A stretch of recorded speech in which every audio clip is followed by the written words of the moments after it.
It's Sheriff Cooper. Oh, come in, Sheriff.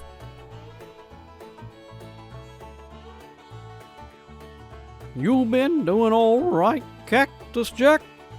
Getting along with Farmer Joe now? Yes, sir, Sheriff. Farmer Joe has been very kind to me. Sir, I've been chewing on that devotion you read me, and, well, I like to hear another one. It has me thinking. Well, it is a good time to start thinking. I'm glad to hear your interest. Let's see, Devotion 28.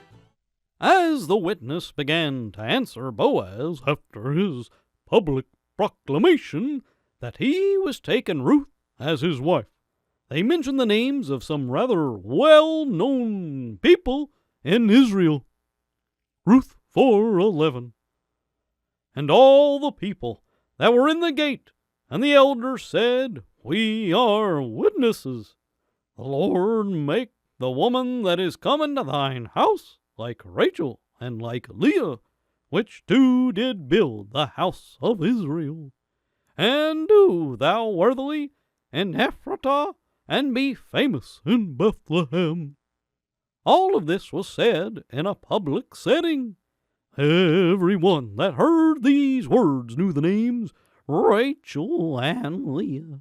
Those two women were icons in Israel, heroines to all the people.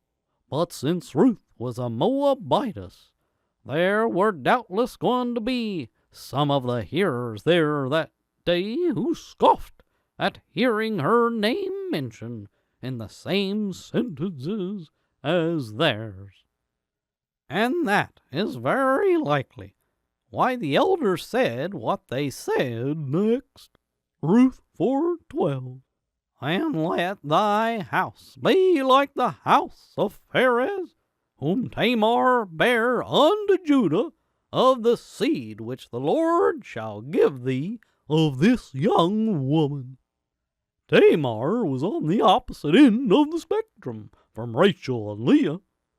She was the woman who pretended to be a prostitute and slept with her own father-in-law, Judah.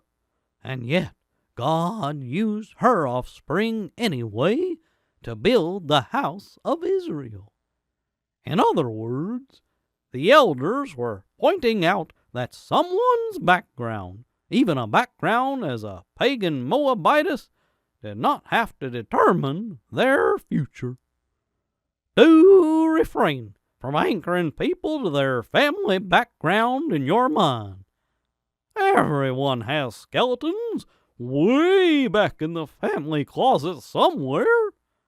What is really important, though, is where they are now and what direction they are heading. I believe that lesson is just what I needed, Sheriff. Thanks. Yes, sir. In fact, if you would like to talk more about the Lord Jesus, we can do that right now. Have a blessed day, folks.